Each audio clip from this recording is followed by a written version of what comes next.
Sanibonani guys, igama ngiNqobile niphathela ngazibela kababa angomhla ka-19 August. Guys, uDumisani-ke akafuni ukuthola ukuthula enhlizweni yakhe. Seloke nje athola ukuthi uZwelakhe akusiyona indodana kakhetho wakhe. Namhlanje kuseni-ke uthe nje ethi uyasukuma laphaya e-dining room ulungiselela ukuhamba uye eMnambithi kwangena umhlaba. Wathi hawu Mhlaba ndodana, wafika kahle. Wathi yini baba? Wathi ngeMnambithi. Wathi uyokwenzani eMnambithi? Wathi hayibo, ngiyokhipha phela uZwelakhe esibongweni sakaMkhize, futhi yazi ngifisa ukuhamba nawe. Awubeke iy'mpahla laphaya bese uqoqoka umbala sihambe. Manathi nje Mhlaba angilapho. Wathi yazi wena kancane kancane Mhlaba, ngiyakubona ukuthi wena ukuluphi uhlangothi. Umhlaba wambuka nje phansi phezulu waqeda ingenele ekamereni. Wathi hayi kulungile, ngizohamba ngedwa. Sesuka lapho wahamba wale emzini kaMambukazi. Nakhona ufika wayengenela nje ingangqongqozanga njengenjwayelo-ke. UMambukazi ubehla emastebhisini wathi hayi yabona-ke manje engathi usuqala ukuchachaza emzini wami. Yabo usuqala ukungijwayela kabi-ke manje. Uyangena uyaphuma emzini wami wenza umathanda. Wathi angizile kuwena, ngizwe kuZwelakhe. uZwelakhe wangaqhamuka. Wathi njengoba ngitshela nje ukuthi awudingeki la emzini wami. Musu lokuchanasa la emzini wami. Wathi Zwelakhe, uqhamuka uZwelakhe ehamba kancane. Ngoba uyazi vele uDumisani emefika akazile kahle, uhleze ezonyomfa umoya wakhe. The nje meqhamuka uZwelakhe wathi ya mfana, ngize la ngizokutshela ukuthi ngiyahamba ngemakhaya eMnambithi. Kumele ngihambe nawe impela ngoba ngiyokukhipha esibongweni sakaMkhize namhlanje.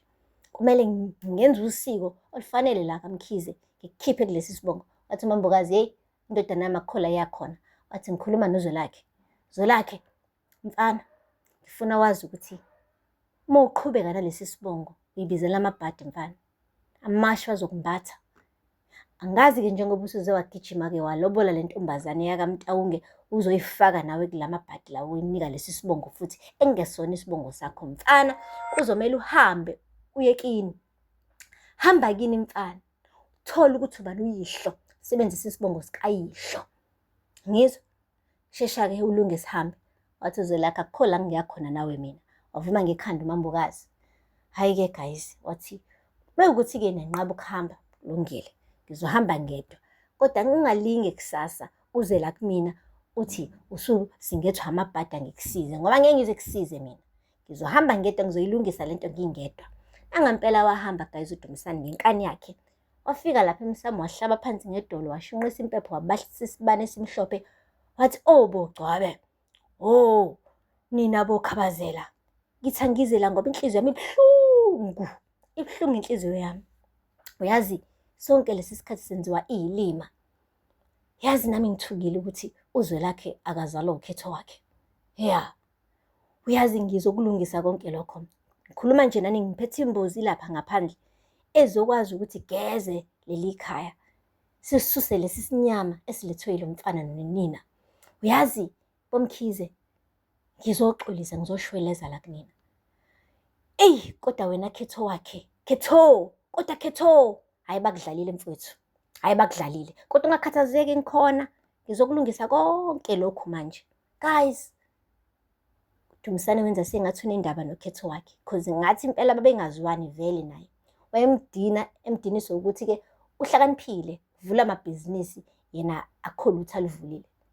So manje njengoba nje uZwelakhe beloke ebambelele ey'ntambweni zikayise ukhetho wakhe, enza njengokhetho wakhe, bemzondela lokho. Njengoba esitholile ukuthi uZwelakhe akazalwa ukhetho wakhe, usebona sengathi-ke usemkhulu kunokhetho wakhe for the very first time in his life. Uyasho ngenhliziyo ukuthi shosho bhuti, wawuloku unempakamo usaphila uthi unendodana, leyo ndodana akusiyona yakho. Kodwa usepretenda sengathi unendaba ngoba phela akasekho vele emhlabeni ukhetho wakhe. But anyway, guys, asikho lapho.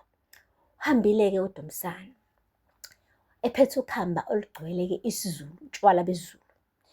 Wale emathuneni, waphinde wamemeza-ke abantu bakube laphaya kaMkhize.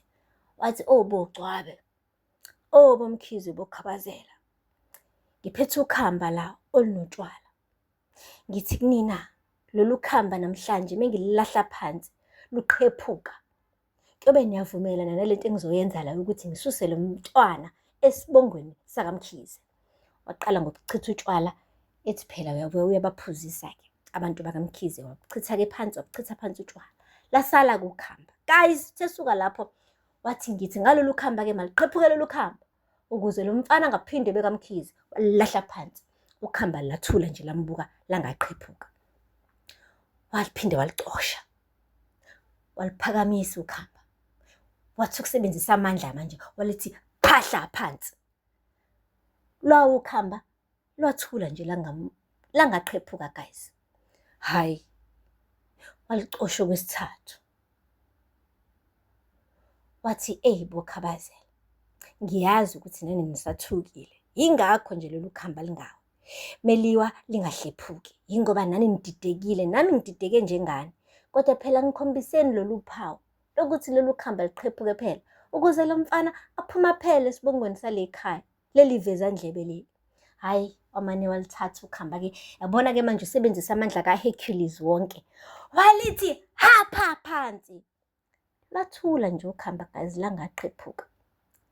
Ngambona ukuthi usephelelwa-ke manje isineke uDumsane. Walicosha-ke manje okwesi-4, walithi qha eduze kwetshe. Lathi ukhamba angiqhephuki. Yazi wena uhlaza ukwenza kukulungela, namhlanje ngeke ngiqhephuke. Angazi noma lolu khamba belenziwe ngensimbi noma belenziwe ngani guys, kodwa ngathi impela hayi ukuqhephuka hayi kunzima kulona. Sesuka lapho uDumsane wamane wahayiza-ke manje wathi langaqhephuka ukhamba. Jehova ngcwele, angiyazi mina lento. Sesuka lapho wathi okay, ngoba lolu khamba lifuna ukuyenza lento le, akafuna yenzeke. Wamane wacishe inkunzi malanga guys yetshe, inkunzi malanga yembokodo. Uyabona manje ukuthi-ke kumele lahla phansi aliqhephuke, ngcono amane alihlakaze ngombokodo-ke. Guys, ubese iphakamise emoyeni imbokodo-ke, sesiyobona ngosuku olulandelayo ukuthi yona izokwazi ukwenza lo msebenzi awufuna kangaka, ukuthi-ke qhephuke ukhamba ukuze phela uZwelakhe angabe sabo uMkhize. Kodwa kufuze ngabe ubonile, ngeke uzuze ulahle ukhamba kawu-5 ungaqhephuki ebese uthi cha lo mntwana akaphume kulesi sibongo. Kusho ukuthi kuyacaca phela abantu bakaMkhize bamamukela ngempela uZwelakhe and basamthanda nje eqhubekile esebenzisa isibongo sakhe, ephinde futhi-ke aqhubeke nanokurana amabhizinisi ezumkhize. Abamdingi nje ephumile kaMkhize. uDumsane uyena ophethe ukuphapha nokuthanda izinto zabantu, ngoba kwaleli ifa leli alijahe kangaka akulona elakhe, eley'ngane zikakhetho wakhe. Manje ufuna likapakelele esizukulwaneni sakhe, kube wayefuna ukuba nefa okumele asebenze esasemncane, engafuni ukuthatha iy'mvuthu zikamfowabo guys. Iqiniso nje limi lapho, but anyway asikho lapho. Ukukhamba kaliqhephukanga, ngapha uZwelakhe is having the time of his life. Unkosikazi wakhe-ke uBahumi umsurprise-ke nge-surprise yomhlaba, wathi nje namhlanje abaphumele ngaphandle bayopeyinta anything. Uthe nje umthwalo emahlombe bumningi kakhulu kule y'nsuku ey'dlule, namhlanje siya-offloada. Noma yini ofuna ukuyidweba uzoyidweba la. Nawo amalayithi ayakhanya, nazi iy'thombe zabo ezinama-memories abo besaqala ukuhlangana, ziloke y'vela. And then uyasho-ke uZwelakhe ukuthi unjenge-GPS uBahumi, like uyakwazi ukuthola indlela eya enhlizweni yakhe. Hayi guys-ke bayafunzana iy'strawberries, bayaphuza uchampompo, kumnandi kunjaya. Ngala uDumsane ubhizi ufuna ukuhlephula amakhamba guys angaqhephuki. Aphela lapho ngamazwibela namhlanje. Ngakhohlwa subscribe and like and comment. Until next time, bye. Sanibonani guys, igama Nqobile niphathela mazibela kababa angomhla ka-19 August. Guys, uDumsane-ke akafuni ukuthola ukuthula enhlizweni yakhe, seloke nje athola ukuthi uZwelakhe akusiyona indodana kakhetho wakhe. Namhlanje kuseni-ke uthe nje ethi uyasukuma laphaya e-dining room ulungiselela ukuhamba uye eMnambithi kwangena umhlaba. Wathi hawu Mhlaba ndodana, wafika kahle. Wathi yini baba? Wathi ngeMnambithi. Wathi uyokwenzani eMnambithi? Wathi hayi bo, ngiyokhipha phela uZwelakhe esibongweni sakaMkhize, futhi yazi ngifisa ukuhamba nawe.